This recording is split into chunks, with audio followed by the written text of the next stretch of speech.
c'était pour moi, est-ce que tu peux ovationner celui qui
avec ce que tu m'as montré là, que je fasse de l'exemple.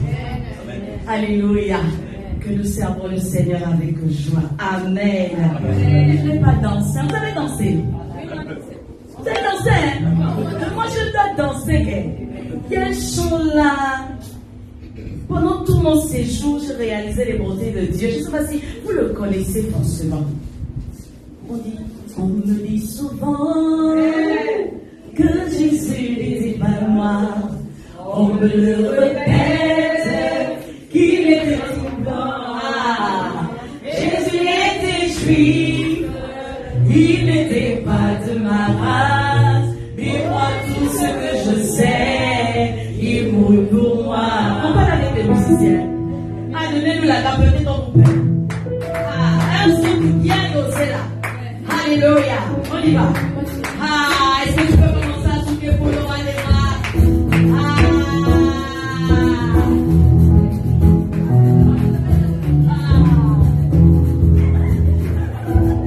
On me dit souvent que Jésus n'était pas noir. On me le répète qu'il était tout blanc. Jésus était juif, il n'était pas de ma race. Mais moi, tout ce que je sais, il vaut pour moi. Je ne l'ai pas vu, il vécut à demi-heure. On me demande pourquoi je l'adore. Et moi, je le connais.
nous allons passer à ce qui est essentiel. Alléluia. La parole. Amen. Dis avec moi la parole. La parole. La nourriture de mon esprit. La nourriture de mon esprit. Tu as besoin de la parole. Pour grandir spirituellement. Est-ce que comment tu peux commencer à dire, Seigneur, je dispose mon cœur ce matin. Je dispose mon être entier ce matin. Afin d'être nourri par ta parole. Je prie pour mes oreilles ce matin. Je prie pour mes yeux ce matin. Je prie pour mon cœur ce matin. J'ai besoin de ta parole. Ta parole qui vient me nourrir, qui vient me restaurer, qui vient me flatter, qui vient me transformer, qui vient me délivrer, qui vient me libérer, qui vient me révéler, qui vient éclairer le sentier de ma vie. Ce matin, je me dispose encore à elle, parce que j'ai tant besoin d'elle pour m'affermir ce que c'est de faire des humains.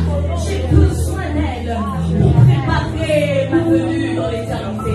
J'ai besoin d'elle pour conduire tout haut le flambeau de l'évangile. Alors ce matin, me voici, ton âme servante que je suis, ton âme adoratrice que je suis.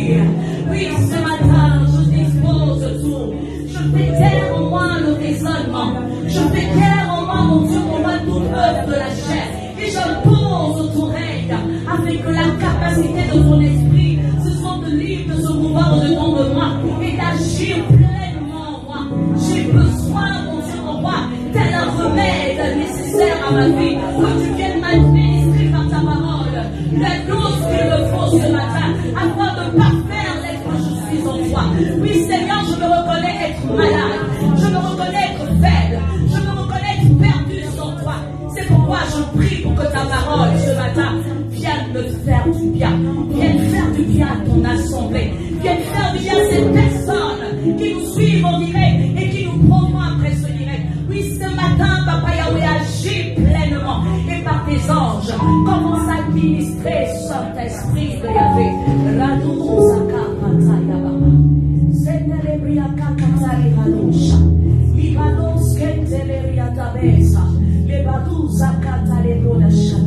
Sois magnifié, Saint-Esprit.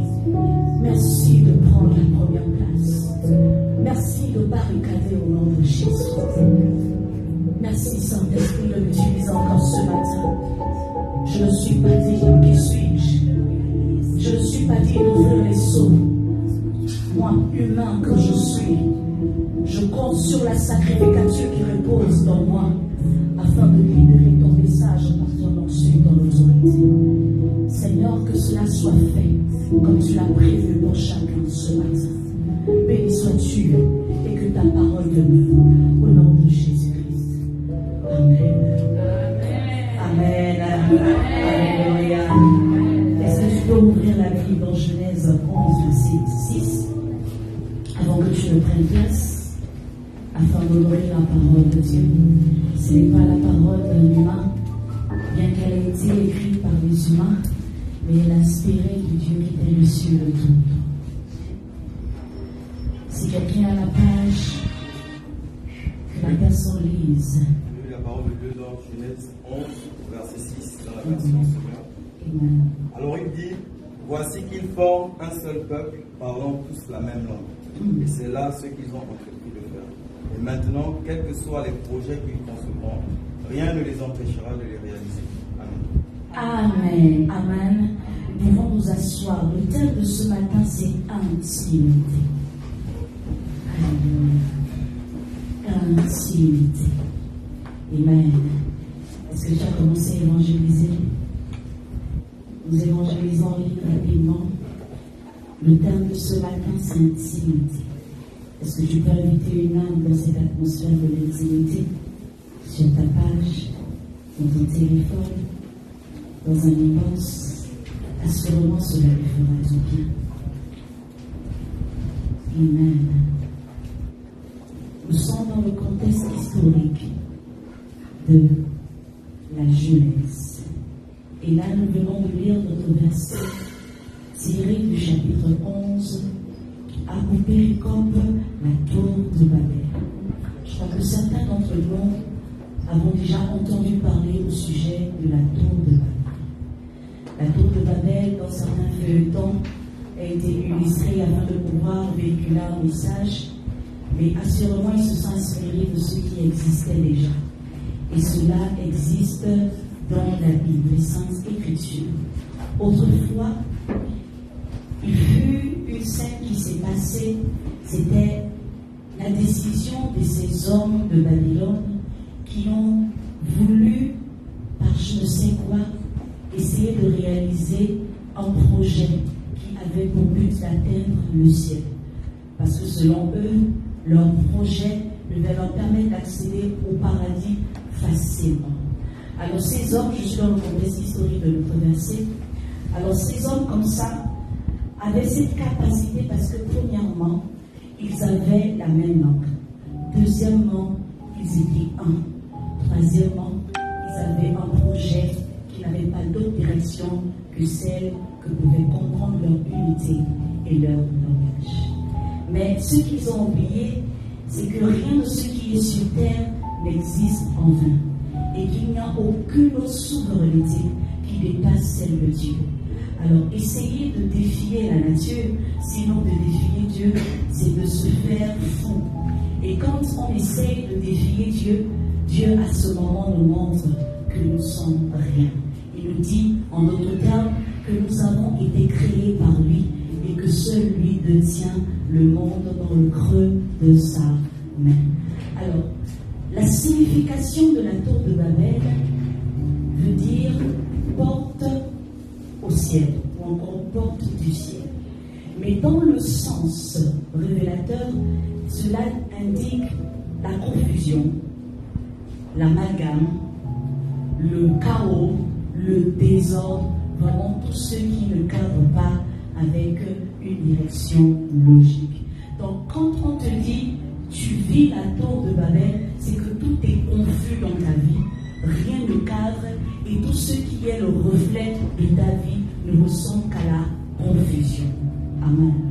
Et là le Seigneur veut nous parler de l'intimité en se servant de ce texte qui semble être bizarre.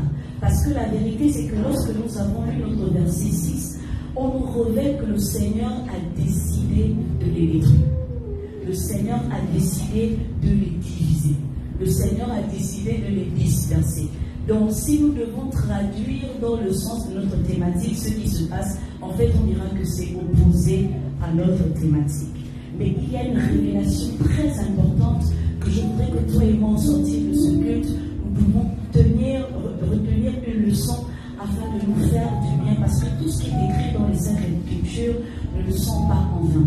C'est pour notre épanouissement, notre devenir en tant qu'enfants de Dieu, parce que le projet de Dieu, c'est que nous soyons excellents et que nous rentrons dans sa gloire qui est sa destinée. Alléluia. Alors, dans ce verset, dans ma version qui est contraire à celle du frère Larry, de leader Larry, il me dit ceci, je vais le lire. Il dit, il y avait dit, c'est-à-dire que ça marque la précision que ces personnes qui parlaient, d'autres qui parlaient, si ce n'est que lui-même Dieu. Alléluia.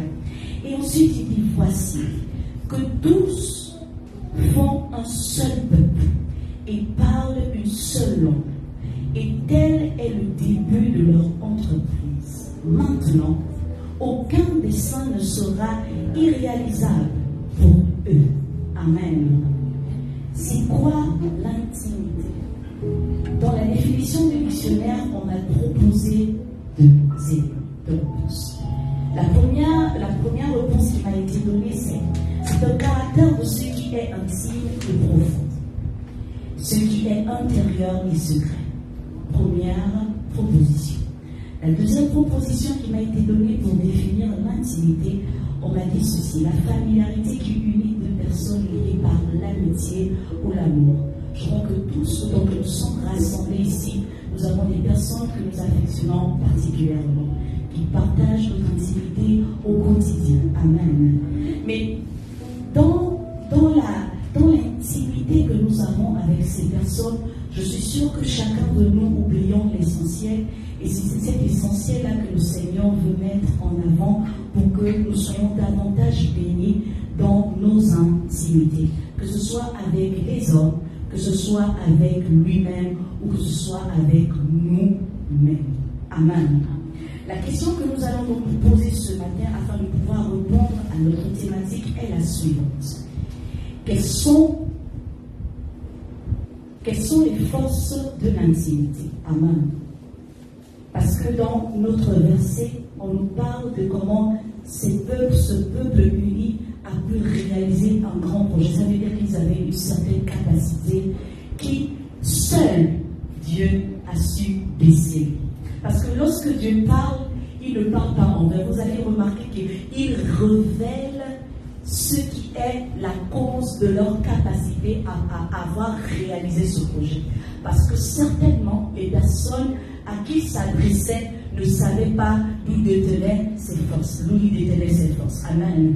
Dieu a la capacité d'aller dans le secret inconnu des hommes pour nous révéler certains mystères.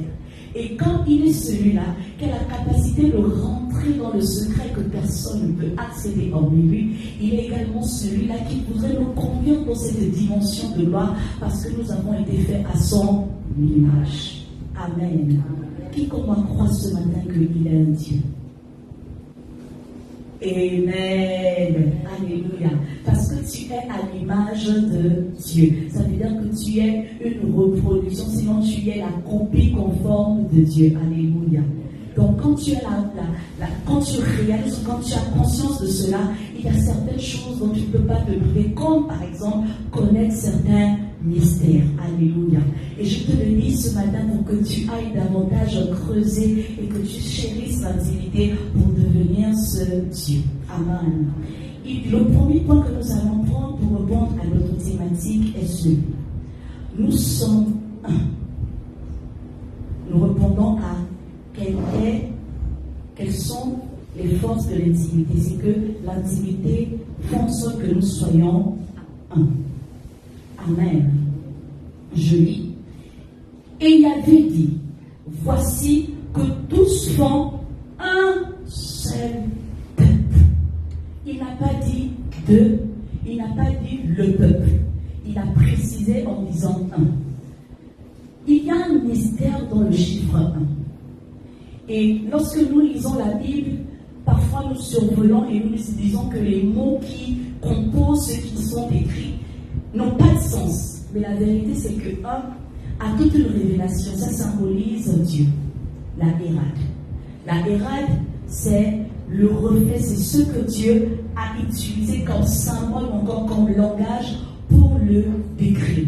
Quand tu dis la Hérad, tu es en train d'évoquer l'unité de Dieu. Et je crois qu'on a tendance à dire Dieu n'est pas divisé en lui-même. Dieu est un.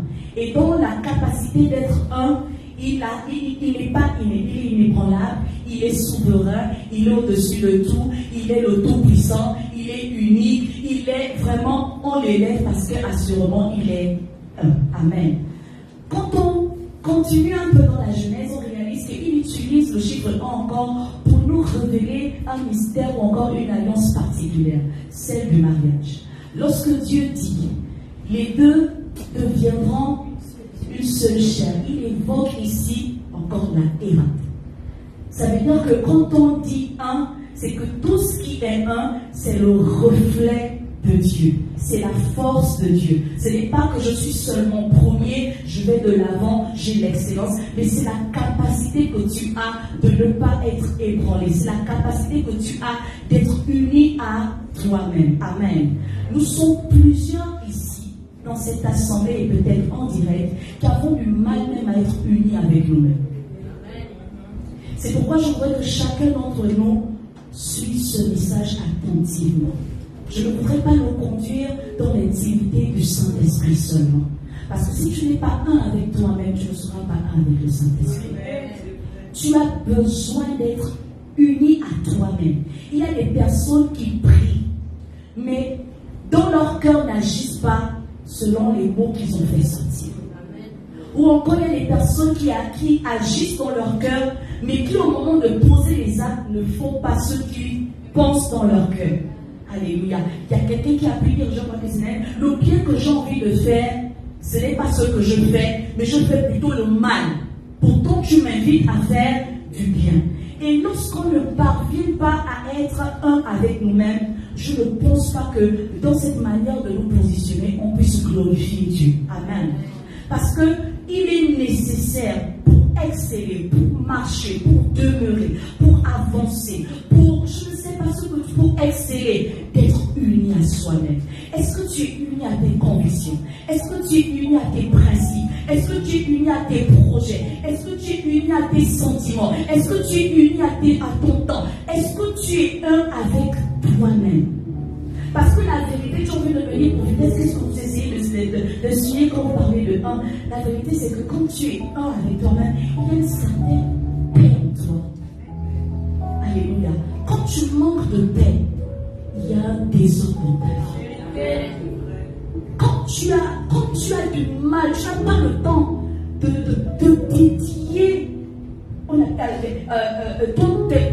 de dédier ton temps, autant pour moi, à des choses nécessaires, autant de prières, réalise avec moi ce matin que tu es déséquilibré. Il y a des personnes qui ont la capacité de faire du 1er au 31 décembre sans pourtant avoir un temps dédié à Dieu. Et qui ne consacre le temps en décembre quand il se souvient de la Noël et de la bonne année. Vous les connaissez, non? Est-ce que vous pensez que ces personnes-là sont dans leur esprit en paix? Non. Parce qu'ils peuvent vivre des situations. Ils peuvent constater qu'il y a des choses qui ont besoin d'être données à Dieu. Mais ils ne parviennent pas parce que leur esprit n'est pas un. Alléluia. Et ce peuple de Babylone a pu être un. Et quand on parle de un, au-delà de l'unité, comprenez avec moi que la Bible dit les deux deviendront une seule chair. Quand on parle des deux devenant une seule chair, ça veut dire qu'ils ont une seule volonté, ils ont un seul intérêt, ils ont une même vision, ils ont une même direction. Alléluia. Ils ont les mêmes centres d'intérêt. Alléluia. Parce qu'ils se sont unis. On ne s'unit pas pour se nuire. On s'unit pour se faire du bien. On s'unit parce qu'on a besoin de devenir. On s'unit parce qu'on a besoin d'améliorer notre existence lorsqu'on n'était pas unis. Alléluia. Quand des entrepreneurs décident d'avoir, par exemple, des affiliations avec d'autres compagnies, c'est parce qu'ils veulent exceller dans leur compagnie. Alléluia. Dans leur manière de pouvoir peut-être faire entrer des profits. Alléluia. Donc, quand on essaye de tisser une alliance, c'est parce qu'on veut devenir mieux. Nous sommes en Christ. C'est une alliance que nous avons tissée pour être une meilleure version de nous. Mais combien d'entre nous essayons de devenir une meilleure version de nous selon Christ? Alléluia. Parce que la vérité, c'est que l'intimité avec Christ nous impose à devenir un. Et si Christ veut que nous soyons un en lui, ça veut dire que nous devons avoir la même direction que lui. Mais regarde, si Jésus vient te dire, écoute, je veux que tu laisses par exemple ce que tu fais présentement et que tu ailles me servir. Je suis sûre que chacun d'entre nous m'a donné des raisons. Père a dit, ma belle-mère est malade. Alléluia.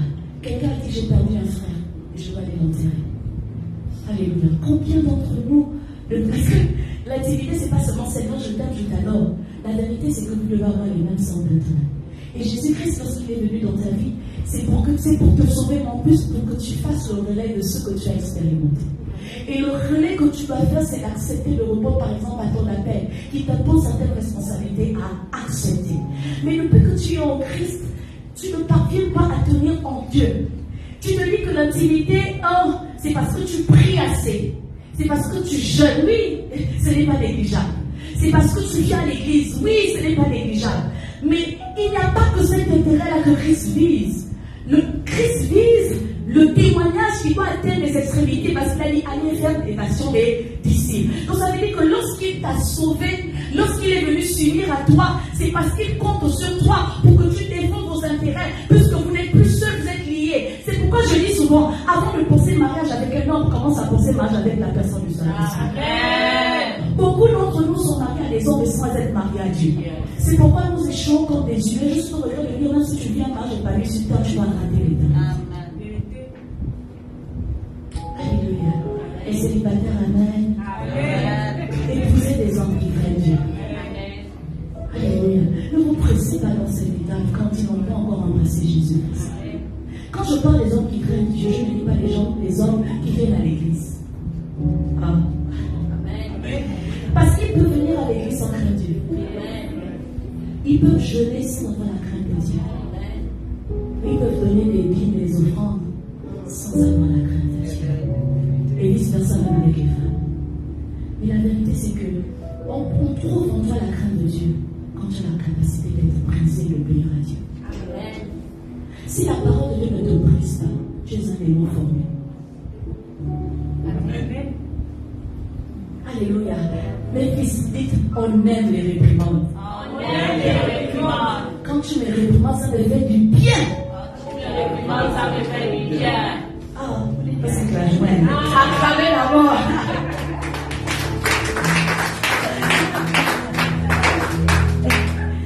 Amen. Pourquoi je me dis, quand Jésus va accomplir la croix, ça n'a pas été facile pour lui. Hein. Il a négocié avec Gethsémane. Pourtant, il savait que le projet c'était d'aller à la croix. Mais à Gethsémane, la chair a réagi. Mais la puissance qu'a eu Jésus, c'est son renoncement pour accepter de s'unir à la vision de son Père. Donc, quand on parle d'intimité, généralement dans l'intimité, tu devras te former, te briser pour être semblable à celui avec qui on marche. Et ça fait très mal. Amen. Il y a quelque part dans la Bible, on dit qu'il a bien châtié, donc il a bon fait sous. Qui a pleuré à cause de Dieu qui l'a fait pleurer? Ah, oui, le vrai. Jésus te tape parce que tu as désobéi. Tu pleures et tu ne comprends pas pourquoi ça t'arrive.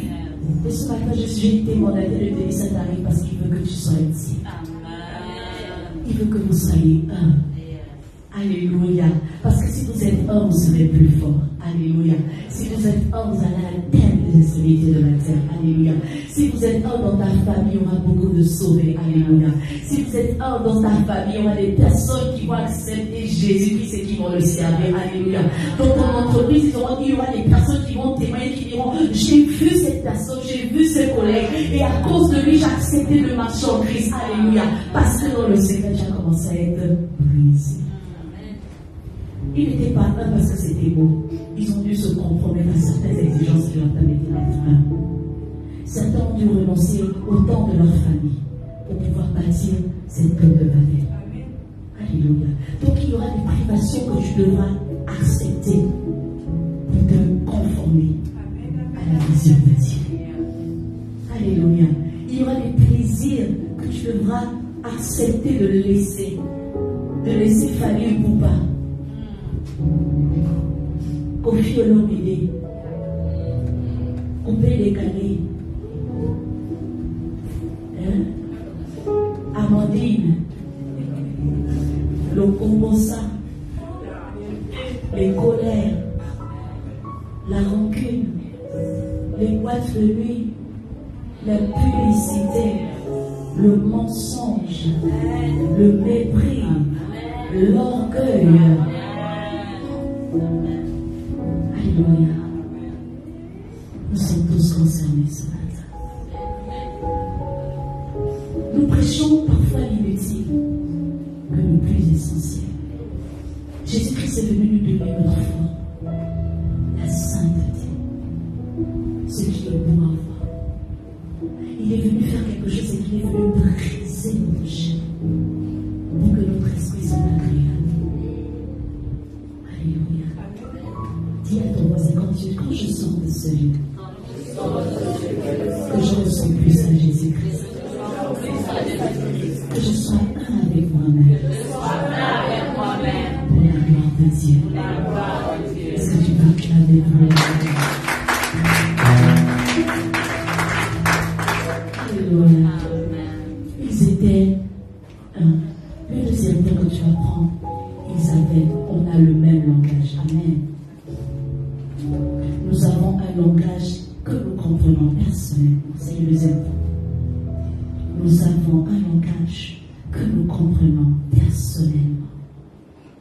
Amen. Il dit, il parle une seule langue. Une seule langue. Ça veut dire qu'il n'y avait pas des ambiguïtés, il n'y avait pas des lettres ironiques, il n'y avait pas, c'était pas l'arabe, c'était pas le chinois. Non. C'était quelque chose que tout le monde pouvait comprendre, lire et écouter. Amen. Et là, quand on parle de langue, on va tout de suite la communication. Alléluia. Parce que la vérité, c'est que la communication est un moyen qui nous est utile pour pouvoir se réaliser, se faire comprendre. Amen. Chacun de nous avons besoin de bien communiquer pour se faire comprendre et pour se faire entendre. Si tu t'approches d'un muet et qu'il fait toi tu parles, qu'est-ce que tu vas comprendre?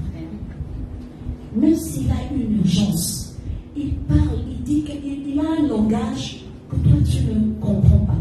Donc tu ne peux pas déceler son urgence parce qu'il ne communique pas un langage que tu comprends. Alléluia.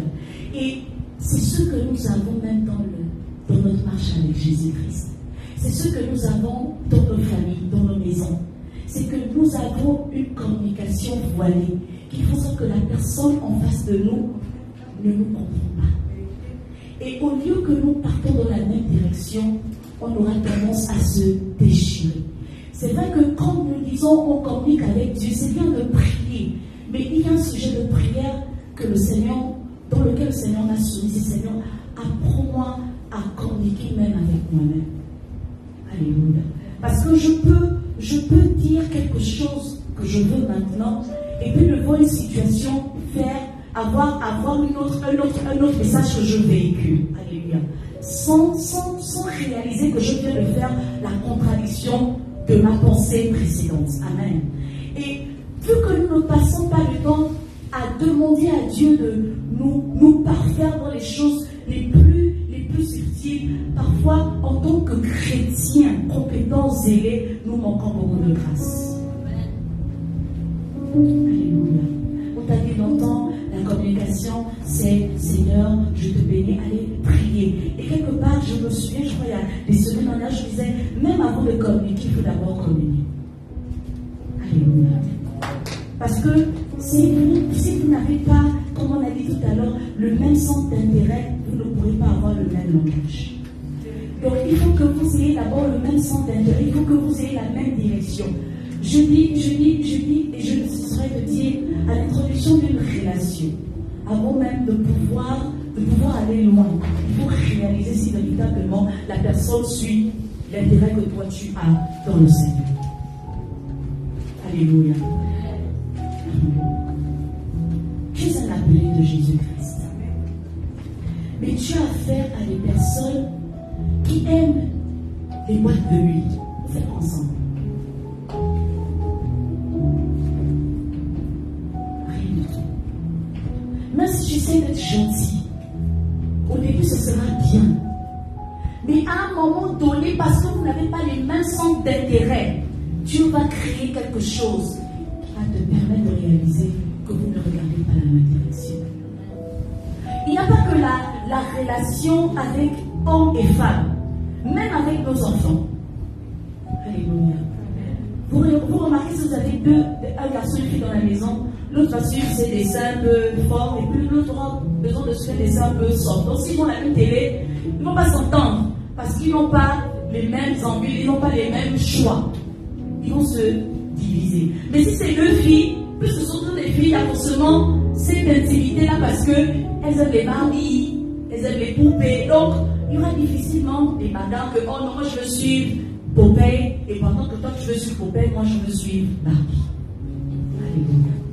Donc, nous devons réaliser que la communication doit nous emmener à nous faire comprendre de manière à ce que, quand on espère être compris par notre interlocuteur, qu'on ait d'abord le même centre d'intérêt. Si toi tu viens avec le sujet de finance et moi je viens avec le sujet du bénévolat, on n'aura rien à dire dès le départ. Parce que toi tu veux gagner profit et moi je veux faire du bien. Donc pendant que moi je dirais ah non, ne regarde pas là-bas, toi tu vas me dire non, pourquoi? En fait on peut développer une stratégie et commencer à vendre des livres parce que quand on va vendre les livres, il y aura 1 000 francs qui va rentrer, dans les 1 000 francs qui va rentrer, au bout de 10 ans on aura un petit profit. On n'aura pas la même communication. Alléluia. L'intimité, la force de l'intimité, c'est d'avoir le même langage avec les personnes que nous côtoyons au quotidien, avec notre propre personne à nous. C'est-à-dire que si j'ai dit jusqu'à ce que je me marie, je ne fornique pas, c'est un langage que je ne dois m'adopter jusqu'à ce que je me marie. Et aucune situation ne doit venir compromettre cette décision pour moi. Amen, les filles. Alléluia, les hommes, c'est une bataille. Qui pense que c'est une bonne chose? Amen. C'est un langage, hein? Donc ça veut dire que mon corps doit se soumettre à la décision que j'ai prise. Mais ça ne se fait pas, ok, j'ai décidé que je marche. Quand tu vois la soeur avec les hanches, tu te dis que tu vas t'aimer, mon frère, tu vas tomber. Tu vas des rabous, ça canterait de chata. Saint-Esprit, quand je vois les hips là, en anglais, ça veut dire hanche. Saint-Esprit, quand je vois les hanches à la galoubre, et chaque ton d'esprit vient dominer mon cœur. Sans effet. C'est un langage. Amen. Quand on te dit, va, la tante a dit, tu as gardé rancune pendant combien? 10 ans, 20 ans. Tu es un sorcier, tu es une sorcière. Tu ne peux pas parler à quelqu'un pendant 10 ans, 9 ans, 20 ans, à cause d'un problème. C'est la sorcellerie. Mais c'est un langage, parce que tu as déjà programmé, téléchargé dans ta tête que tu ne vas plus parler à cette personne, que ta colère ne vient pas et que je ne vais pas te passer comme la bateau de Babel. C'est un langage. Mais autant tu as impliqué ce langage-là dans ta vie, tu peux le déprogrammer. Alléluia. Et quand je te parle de déprogrammer, c'est de le programmer à ce qui plaît à Dieu. Alléluia. Donc tu peux décider toi-même d'avoir un comportement, une attitude, un langage. Et personne ne peut te compromettre à accepter une position. Mais qui es-tu en ta personne avant de parler du chrétien que tu es? Est-ce que tu intègres à tes principes? Est-ce que ce que tu as dit autrefois demeure ce que tu fais aujourd'hui? Est-ce que quand Jésus t'avait rencontré il y a 10 ans en arrière et que tu avais dit par les larmes que j'avais versées devant le pasteur, j'étais là-bas parce que je t'ai vu, où tu as confessé, Seigneur, je veux te servir en esprit, en vérité. J'avais dit, Seigneur, qu'importe les tribulations, qu'importe les épreuves, je serai toujours ton Seigneur. Mais le peu qu'on t'a piqué là, il ne fallait pas là. Combien de fois tu es resté à la maison? Combien de fois tu as décidé de renoncer à ton département? Combien de fois tu as décidé de te mettre, on appelle comment, en pause? J'ai envie de te dire ce matin que ton langage a changé et tu n'es pas intime à toi-même. Si tu peux changer les principes que tu t'es fait pour pouvoir devenir ce que tu dois être, c'est que ton intimité a un problème. Tu vis la tour de Babel. Quand on est dans le Seigneur, quand on est une personne intime à soi, lorsqu'on a une intimité avec une personne, qu'importe les circonstances, les situations, on se doit de rester fidèle. Il n'y a que Dieu, et ce sera notre dernier point, qui peut venir changer la donne. Mais est-ce que la position que tu as aujourd'hui vient de Dieu ou ça vient de toi-même? Est-ce que l'intimité que tu n'as plus, la paix que tu as perdue, que tu ne parviens plus à retrouver, est la volonté de Dieu ou ce sont des choses que tu as longtemps mis dans ta tête qui ont dilué ton authenticité au point où tu ne parviens plus et à garder ce même langage. Alléluia. Tu ne dois pas changer de langage. Tu dois être cohérent. Tu dois savoir communiquer pour te devenir un homme.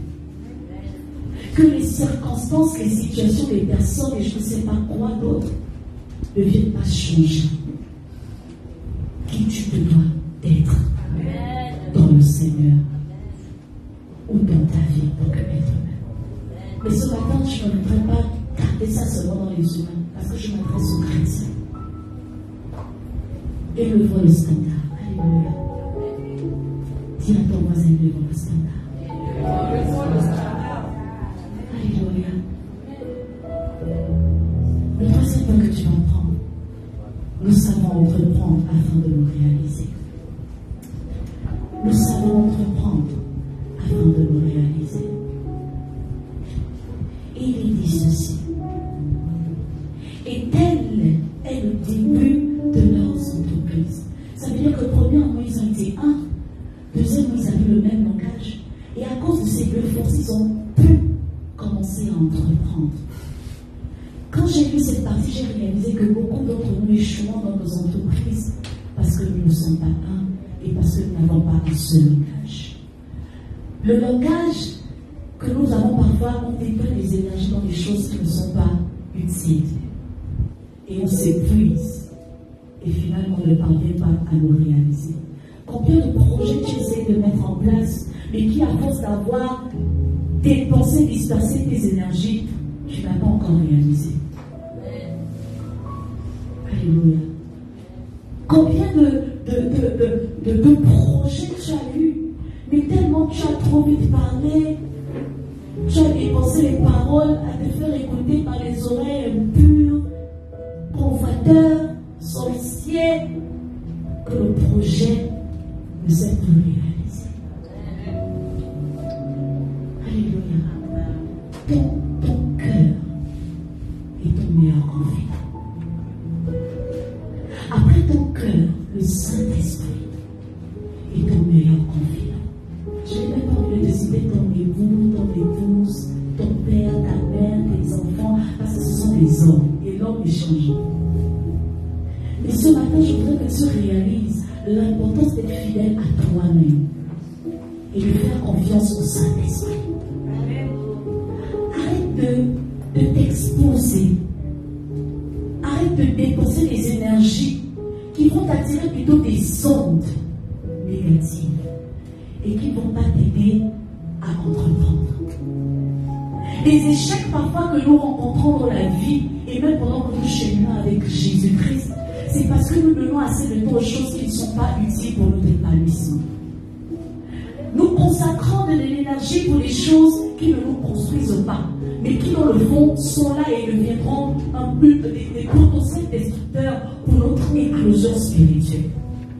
Combien de fois tu as plutôt décidé, je connais quelqu'un avec qui je travaillais, il préférait jeûner 40 jours que de dédier d'aller dimanche à l'église.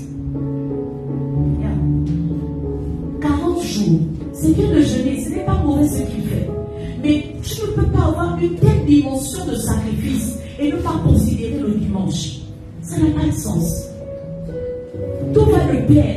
On ne peut pas choisir ce qui nous plaît et ce qui ne nous plaît pas alors que nous sommes en train de suivre une seule voie. La voie de Jésus-Christ nous impose de considérer tout. Je dois respecter le sabbat, je dois respecter les temps de prière, je dois respecter le jeûne, je dois respecter le sacrifice, je dois respecter l'offrande, je dois respecter tellement de principes à respecter que pour être compétent, pour valoriser autant pour moi l'image de Jésus-Christ, on doit considérer tous ces éléments. Ne faisons pas et ne soyons plus de ces personnes qui venons à l'église de manière religieuse. Ne soyons pas en Christ parce que je suis issu d'une famille chrétienne. Ne venons même pas à l'église par compromission. Bon, parce que je ne veux plus rester trop à la maison. Mais quand tu viens à l'église, tu fais quoi? Tu chauffes le banc. Tu es capable de prendre le balai et de balayer. tu dépenses de l'énergie à chauffer le banc alors que Dieu voudrait que tu dépenses cette énergie à balayer sa maison. Parce que pendant que toi tu chauffes le banc et que tu, dans l'église, je te dis que tu reçois, mais je suis en train de te dire que c'est parfois même en balayant que tu vas être exaucé. Le genre des messages que les. Alléluia. Dieu t'attend à autre chose. Mais toi, tu peux seulement être là comme la prophétesse grâce divine. On te voit sur l'écran. Avec ma mère hier, on était énervés. Je me disais, maman, je suis énervée par Kangoka. Il n'a pas fait chaud. Vous avez ça partout. Hein? Laisse-moi sur les réseaux, mais ça va. Il a rempli l'onction de ça. Et vous savez la particularité de ce monsieur, c'est qu'il est dans l'église comme officiel. Il ne cherche pas à devenir le pasteur principal. Il est assistant. Il n'a pas, si toi commences à imposer les mains, tu commences à voir comment. Elle dit, madame, on veut mettre l'église aussi pour qu'elle ait la balade au sac.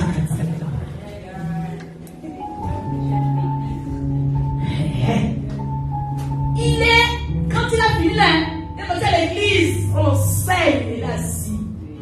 Mais il est plus populaire que son pasteur principal. Et on connaît son pasteur à cause de son attitude et sa personnalité. Parfois, Dieu ne t'a pas appelé à être leader de l'église. Il t'a appelé à être assistant. Et dans l'assistant, tu peux être meilleur que le leader. Mais tu as compris que tu dépenses l'énergie dans l'église. Soyons des sensibles pour mieux comprendre le Saint-Esprit. Il est tellement fidèle à sa personne qu'il ne veut pas voir les élans, qui ne cadrent pas avec ce qu'il est. Alléluia. Il fait ce que Dieu lui a demandé de faire. Il ne cherche pas à faire les excès. Non, il est dans le juste milieu. Et comme il est dans ce qui est plus essentiel à son épanouissement, il ne peut que faire les grandes œuvres, comme remplir les salles. Parce que l'entrepreneuriat ne crée pas seulement une entreprise qui s'appelle Généon.com. Et puis quelqu'un vient investir, ça commence à tomber dans les comptes. Il y a tellement de projets que nous avons qui peuvent nous donner une renommée dans ce que nous ignorons. Alléluia. Si on parle des 12 disciples, j'aime bien cet exemple, on dit, parmi les 12 disciples, il y a qui? Tu es obligé de nommer, de mentionner André. Est-ce qu'on a lu dans la Bible qu'il y a André, évangile selon Saint André? Mais il n'y a pas 12 disciples sans André. Alléluia. Ne dépensons pas l'énergie dans des choses qui vont nous empêcher de nous réaliser. Valorisons le temps. Quand la maman blanche est décédée, il y a tous les pasteurs disant, Seigneur, apprends-nous à compter nos jours. Parce qu'en vérité, on n'a pas de temps. Mais si on sait canaliser ce qui est essentiel, on sera plus efficace et on aura des meilleurs résultats. Si l'église Be Virtuous in Christ se consacre à ce que Dieu leur a demandé d'accomplir, ils seront plus efficaces. Alléluia. Être un et avoir une seule langue te permettra de te réaliser. Les échecs enregistrés, c'est parce que tu as ces éléments qui ne cadrent pas. Et tu dois, au sortir de ces lieux, aller demander à Dieu, qu'est-ce qui dans ma vie n'est pas un? Il y a quoi dans ma vie qui parle arabe au lieu de parler anglais? Qu'est-ce que jusqu'ici je ne parviens pas à faire qui m'empêche d'accéder dans une bénédiction pour laquelle je prie, je jeûne, je sacrifie? Alléluia. Parfois c'est ton caractère. Et je bénis Dieu parce que ce matin ma maman me parle encore de ça. Il n'y a rien de tel quand quelqu'un peut te dire ce qui peut t'aider d'être à devenir meilleur. C'est une bénédiction. Alléluia.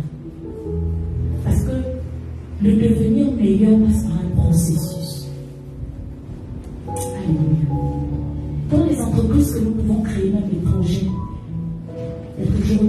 l'expression de la présence du sacrifice. Je crois que le frère a réussi avec ses entreprises. Tu racontes des choses comme ça, n'est-ce pas? Tu vas toujours faire des choses qui vont te déranger. Je sens que les choses improvisées, c'est-à-dire qu'une dépense inutile, qui vraiment. Parfois, on a un accident de voiture. Tu n'as pas trop de voilà, maintenant, toi, l'intérêt, le profit que tu avais, tu finis même avec le bonus du mois dernier. Mais c'est utile. Parce que dans 10 ans, j'aurai une expérience que je vais acquérir devant ces échecs ou encore ces pertes. Alléluia. Ça peut faire mal, mais c'est nécessaire. Alléluia. Je le dis pourquoi? Parce que parfois nous avons un bon langage, mais nous avons peur d'entreprendre. Le peuple Babylone n'a pas eu peur d'avoir des étages au-dessus de la leçon. Je crois que beaucoup d'entre nous, lorsqu'on arrive au 20e étage, tu vas avoir les vertiges, non? Tu vas le mal, hein? Donc ils n'ont pas eu peur. Parce que je pense que c'était 20 étages. Il y en avait peut-être 180, 200 pour atteindre cette hauteur. Parce que quand on voyage là, vous pouvez regarder le pays que vous traversez. Non. C'est dans les airs, non? Bien. Donc c'est ceux qui étaient dans des hauteurs comme ça, puisque j'étais là-bas. Mais ils n'ont pas eu peur de tomber. Parfois nous hésitons d'entreprendre à cause de la hauteur de notre projet. Parfois nous reflons notre grande destinée à cause des épreuves que nous rencontrons. Mais il y a des grandes destinées qui sont malheureusement le partage de certains d'entre nous.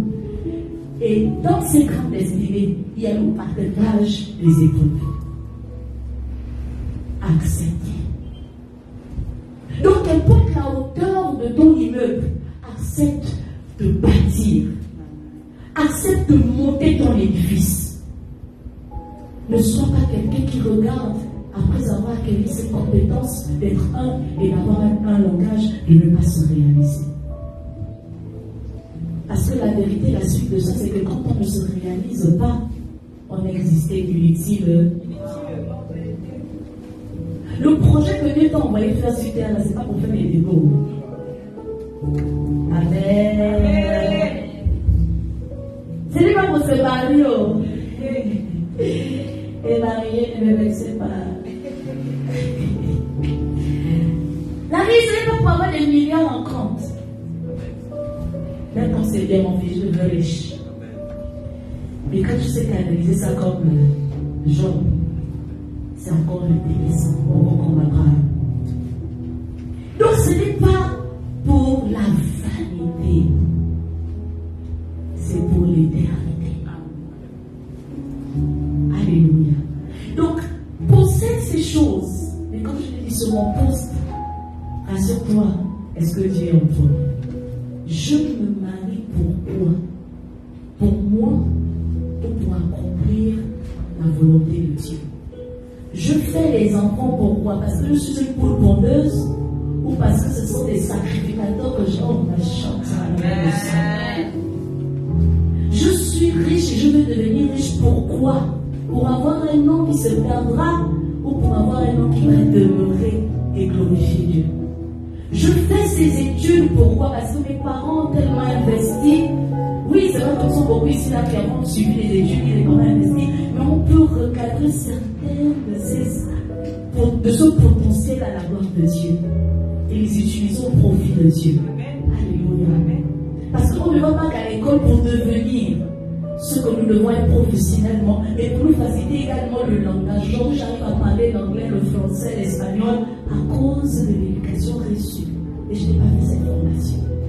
Si quelqu'un qui n'a pas fait l'école va pécher, je crois qu'il y a beaucoup de choses qui doivent se passer, n'est-ce pas?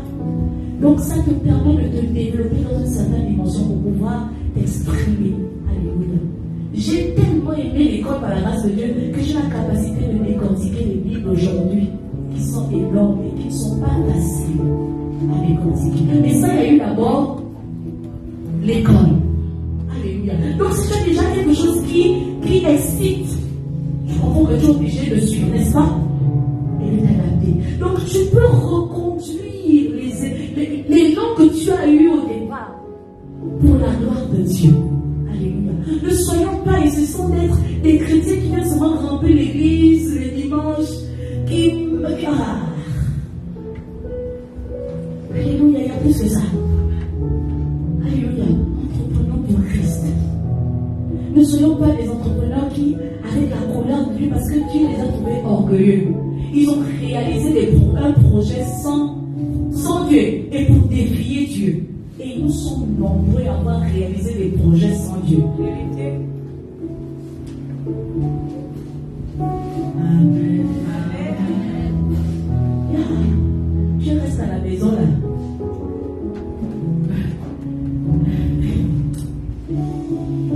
Je ne viens pas à l'église parce que les églises sont des fausses assemblées. Je ne vais pas plus à la chorale là parce que la sœur là elle me toisait. Et on les connaît sur le roi, non? Ils sont ici. Non, ils sont pas ici. Oh, ils sont pas ici sur le roi, ils sont restés à la maison. Ils sont pas venus à l'église. On ne parle pas des gens, pas des choses qui existent dans la vie. Amen. Alléluia. Donc nous ne devons pas nous priver d'entreprendre avec la cause des petites choses comme ça. Amen. Nous devons aller quelque part avec Dieu. Amen. Plus ça fait mal, plus ça fait il monte. Quand tu vois l'église te faire, ça veut dire que tu dois même rester là. Dernier point. Rien ne nous atteint, sauf si c'est Dieu lui-même qui décide autrement. Rien ne nous atteint et ne nous arrête, sauf si c'est Dieu lui-même qui décide autrement. Alléluia. Quand tu as géré ton intimité, tu es indépendable.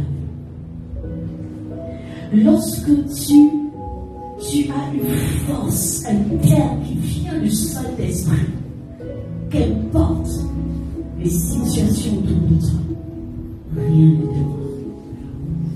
Il n'y a que Dieu lui-même qui peut aller dans ce secret et le briser. C'est pourquoi depuis là, tu es un papillon spirituel. C'est pourquoi depuis là, il suffit que Dieu te pique, c'est une situation comme ça, tu ne pries plus.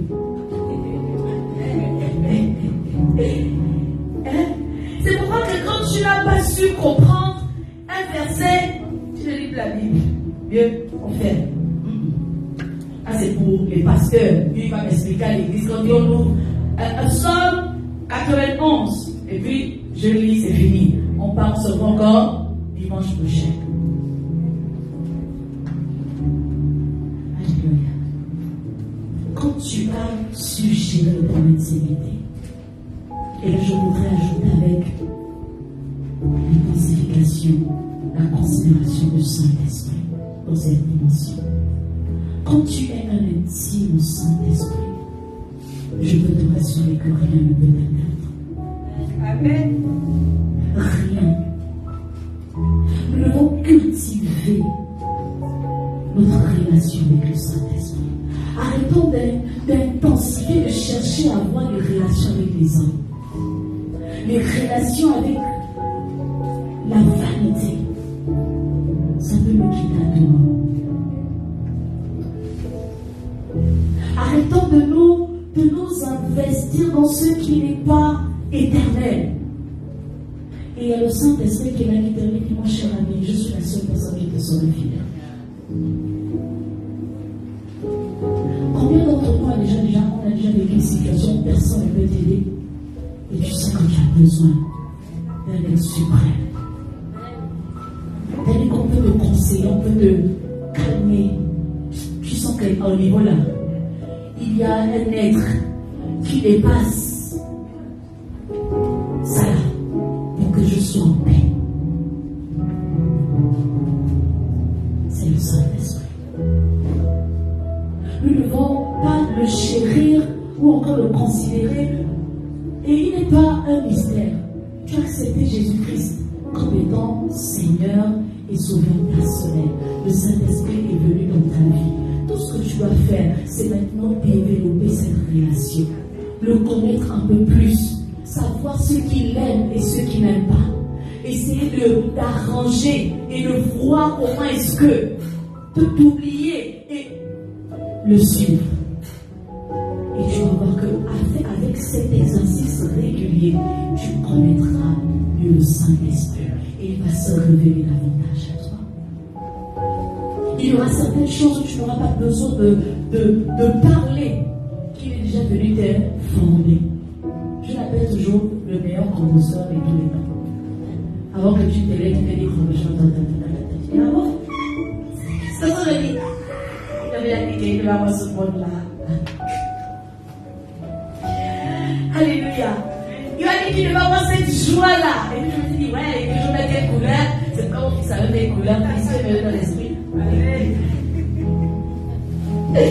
C'est le signe. Quand je l'ai vu en faire, on dit assurément le signe est confirmé. Alléluia. Amen.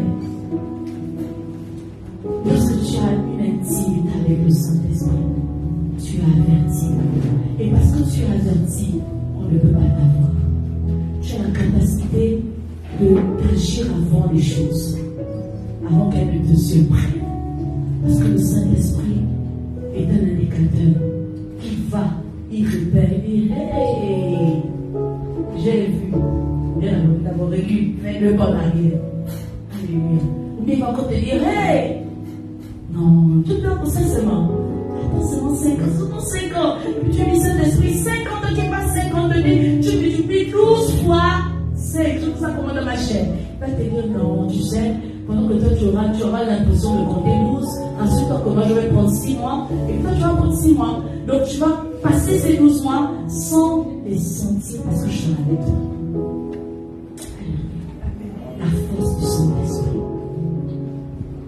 Qu'ils se sentent libres. Il n'y a pas que la fornication qui dérange le Saint-Esprit. Il y a beaucoup de choses.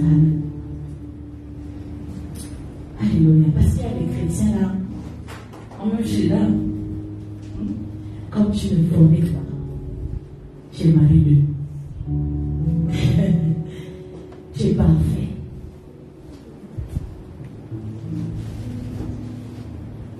Et le manque de pardon est plus fort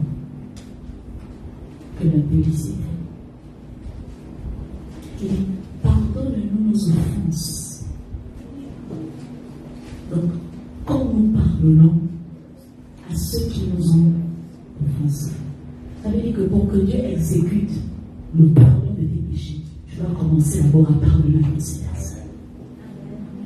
Donc, même si tu as confessé qu'ils sont maintenant c'est même sauvé, si tu n'as pas su parler, quand tu n'es pas là-bas, ça t'attend derrière le poids de l'entrée que nous avons vu au mariage. Alléluia. Combien d'entre nous transportons des fardeaux de rancune dans notre cœur? Les blessures internes. Et là, le Saint-Esprit ne peut pas se sentir à l'aise. Et même si tu as le don de prophétie et qu'il te parle, le Seigneur ne se répond pas de ses dons. Même si tu es dans le péché, là, que je t'ai dit les choses. Il te dit, la sirène voit, le sorcier voit.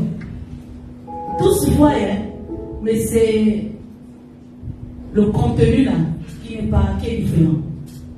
Donc, ce n'est pas magique, ce n'est pas impressionnant. C'est la présence qui est essentielle. Et la présence a besoin d'être dans ses cœurs. Donc si tu transportes le manque de pardon, toi-même si tu es dans la chasteté, tu as déjà manqué quelque chose. Ou bien tu es pire. La bouche qui parle beaucoup.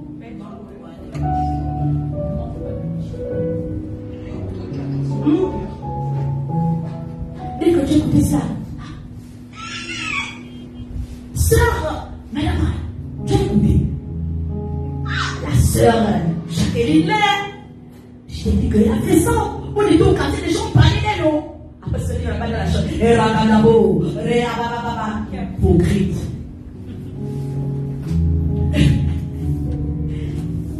Ça ne rend pas libre le Saint-Esprit.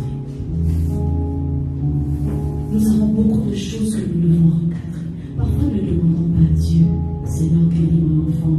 Seigneur, donne l'amour dans mon foyer. Seigneur, donne-moi l'argent. Parfois, j'ai besoin de dire, Seigneur, recadre ceux qui en moi ne te glorifient.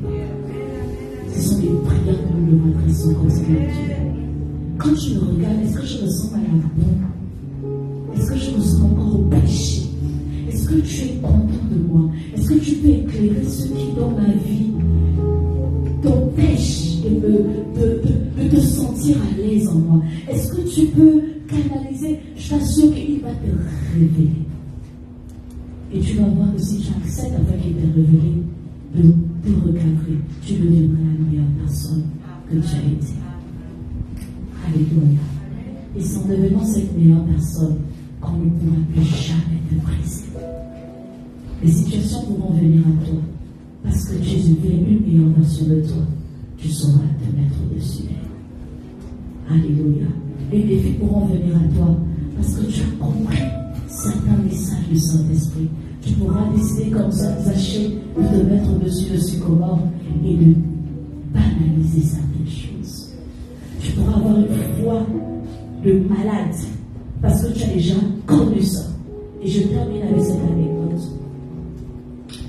Lorsque mon père a eu le cancer, j'avais une foi de malade. Pas parce que je prie bien en langue, parce que j'ai vu comment sauver Dieu a guéri l'homme. Donc c'était sur ça, cette expérience-là, et cette conviction que j'ai su mourir la foi pour voir le même miracle se passer en lui. Alléluia. Donc ne négligeons pas nos expériences. Ce sont des potentiels canalisateurs de ce que nous pouvons faire mieux avec la prochaine situation.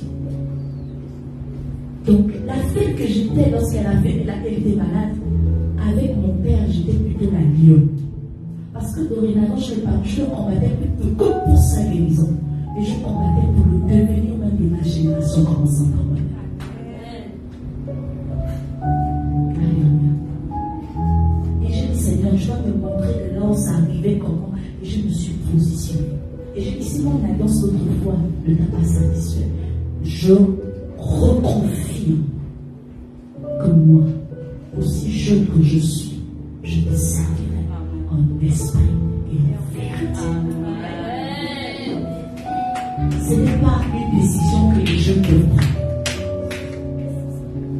Alléluia. Quand tu te dis tu ne peux pas aller là-bas, parce que tu es à moi et tu n'es plus là. Et puis dans ta chair de jeune, tu me dis, Seigneur, mais pourquoi je peux aussi me réjouir comme les autres? Et te dis, l'annonce a été tissée. Amen. En conclusion, nous prions. Avoir l'intimité avec Dieu, avec soi-même ou les personnes que nous affectionnons particulièrement est très important.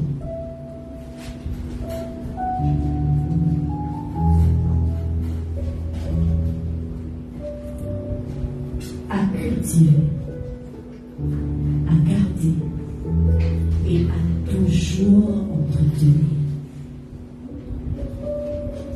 l'intimité.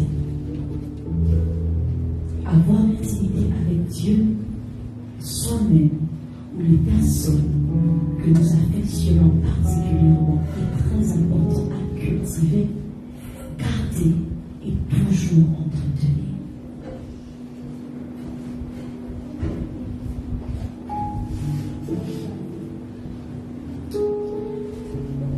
Parce que cela fait de nous qui nous sommes et ce que nous devons être pour nous accomplir pleinement dans notre destinée. Parce que cela fait de nous qui nous sommes et ce que nous devons être pour nous accomplir pleinement dans notre destinée. Parce que cela fait de nous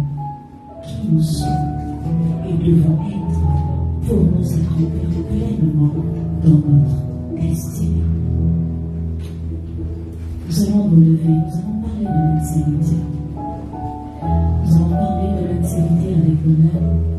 Et devant tout ce qui a été dit par la volonté de Dieu, tu as réalisé que tu n'es pas fidèle à toi-même, que tu peux être versatile parfois, selon les situations, les circonstances, les difficultés que tu rencontres au quotidien.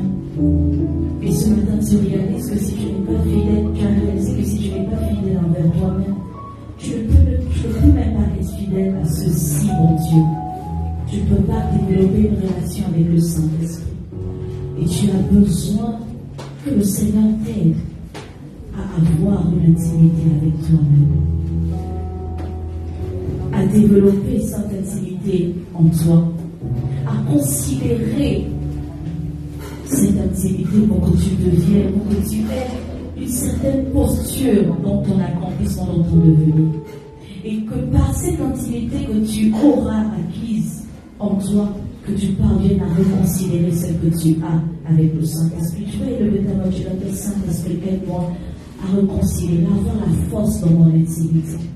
Que je parvienne au nom de Jésus à être un avec moi-même, à avoir un même langage, à être capable d'entreprendre, à être capable de développer une foi inébranlable parce que je réalise que l'intimité m'aide à m'accomplir pleinement. Je réalise que par l'intimité, je suis forte. Je réalise que par l'intimité, je parviens à faire des exploits. Oh,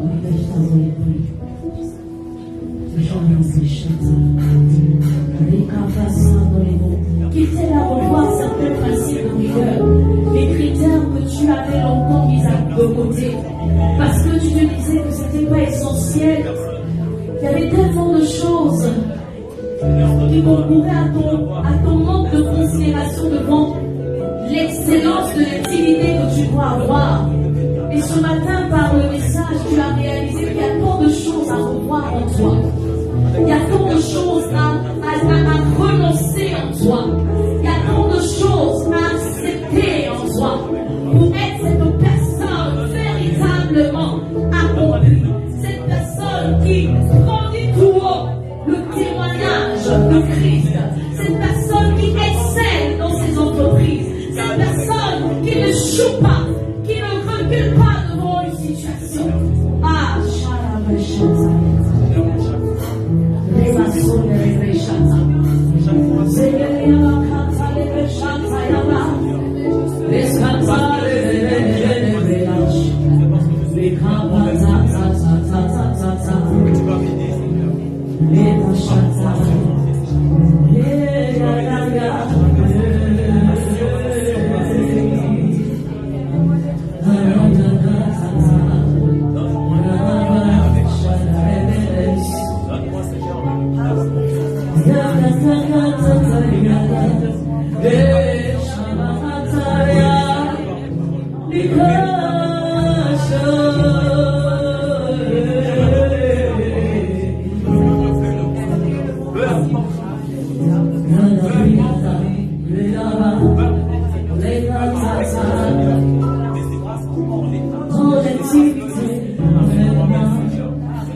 suis disposé. Que ton onction descende. Ce matin je suis renoncer à ce qui ne te glorifie pas dans ma vie. De renoncer à ce qui m'empêche de monter dans une activité extraordinaire. Que l'onction qui me permet de renoncer à quelque chose qui encombre le passage que je me dois de venir de prendre toi. C'est le mot châtillon à tous ces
De Jésus, je prie par les compassions de Jésus-Christ, ton Fils unique, qui a fait couler de son sang afin de nous purifier et de nous restaurer avec toi, et qui nous a instruits de prendre cela en mémoire de lui. Ce matin, je prie Jésus que tu viennes transformer ce jus de raisin en ton sang, afin que nous puissions passer à table, et que par ce passage, cette communion, que nous parvenons au Dieu d'Israël, de restaurer tout ce qui est en nous, et qui avait besoin de cette restauration. Je prie que ce sang agisse dans la dimension de sa puissance, afin de pouvoir glorifier le Père dans nos vies. Je prie que ce ne soit pas un rituel, mais que ce soit un acte de foi qui se matérialise à tout point nommé au nom de Jésus. Béni sois-tu, toi, le Saint d'Israël, qui sanctifie le Saint, au nom de Jésus.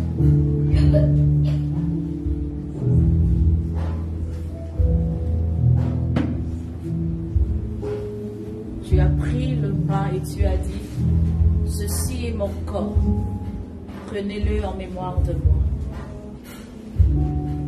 De la part de celui qui était, qui est et qui vient, de la part de cet esprit devant son saint trône, de la part du premier-né d'entre les morts, Jésus-Christ de Nazareth.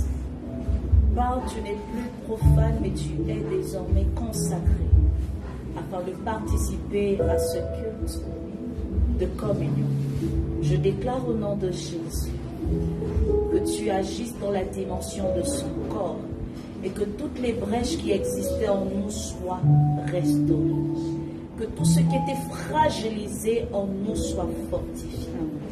Que tout ce qui avait des difficultés en nous trouve la facilité.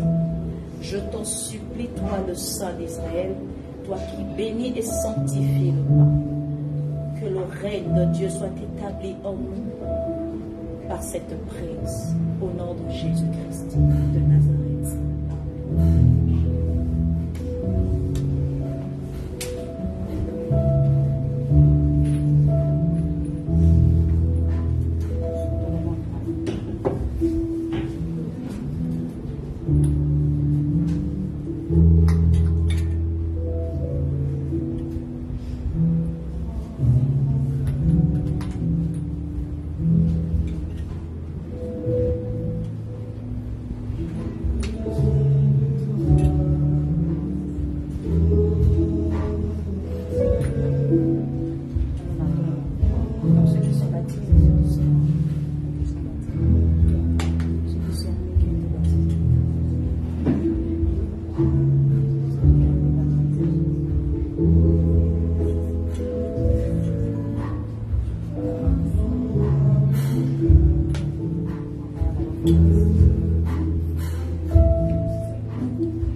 Que tous ceux qui sont baptisés restent debout, les autres peuvent nous asseoir.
Nous levons le pain ensemble et nous le prenons.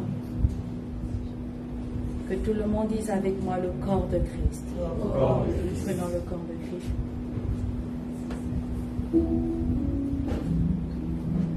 Il prit la coupe et il la leva. Et il dit, prenez ceci en mémoire de moi, tel est mon sang. Que tout le monde dise le sang de Christ. Le sang de Christ. Prenons le sang de Christ. Rends gloire à Dieu en tes propres mots au nom de Jésus.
Selon ce que le Seigneur vous conduira.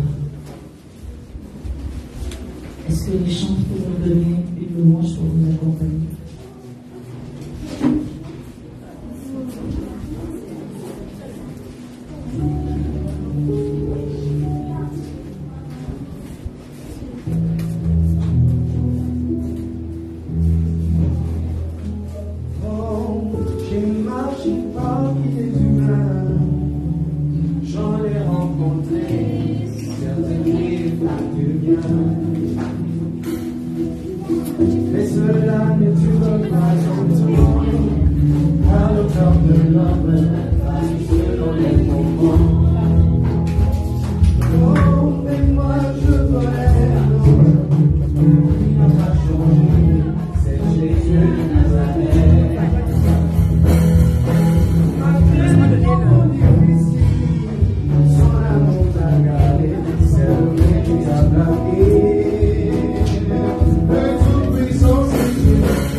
tu es Dieu.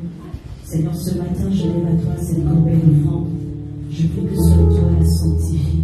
Que tu bénisses les mains des personnes qui ont pu donner. Et que mon Dieu, mon roi, tu sois fidèle au demeure. Glorifie ton Saint-Nom dans l'usage de ces offrandes pour l'avancement de ton œuvre. C'est au nom de Jésus-Christ de Nazareth que j'ainsiste, prie et bénis ces offrandes. Amen. Amen. Amen. Amen. Que le Seigneur vous bénisse. Amen. Nous sommes arrivés à la fin. Nous étions 41 personnes, dont 11 hommes, 15 femmes, 15 enfants et 4 nouvelles personnes. Pour le total de 41 personnes. Que le Seigneur vous bénisse. À ceux qui sont en ligne, on se dit à dimanche prochain.